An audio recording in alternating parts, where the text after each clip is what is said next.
اسمع Those are very good players.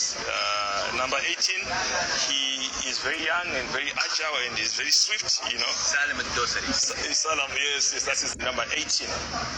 Those are very لا good لا players. لا ورب الكعبة number لا. 18, he is حلوين طبعا عشان نعطي كل واحد حقه. هم في البداية تكلموا على سالم ومدح في سالم، بعد كذا كان في جزئية استرسل فيها وقال كلام حلو في حق صالح ابو الشامات، خصوصا انه مسجل هدف امس وله كم مهارة في المباراة، فكان بارز بصراحة امس. المراسل الله يهديه شكله ما ركز، احنا ما نبغى نحط عليه والله، احنا قاعدين نطقطق مو اكثر. يمكن ما ركز لانه الادمي ذا قال 18 يمكن 3 ولا 4 مرات قالها. المذيع شبك له في نص الكلام كيا سالم الدوسري بالانجليزي، يعني انه مره جابه. يا اخي تخيل بالغلط جاي عرض من البرشا ولا من الريال صالح ابو الشمات يقوموا ياخذوا سالم.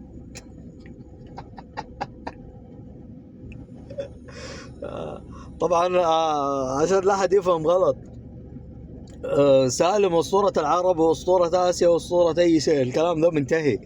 سالم ما في كلام طبعا، لكن للامانة عشان لا نظلم المراسل ده،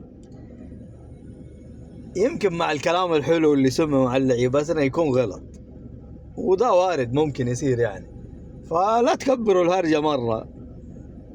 احنا اخذينها بضحك وطقطقة ترى، مو اكثر من كذا. الرجال يمكن ارتبك وغلطوا، للأمانة الكلام اللي قاله الشخص ده كلام مرة كبير.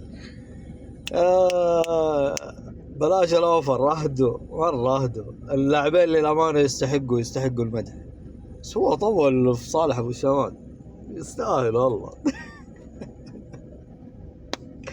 اكتب لي ايش رايك، لا توفر، الله يرحم امك، يعطيكم العافية.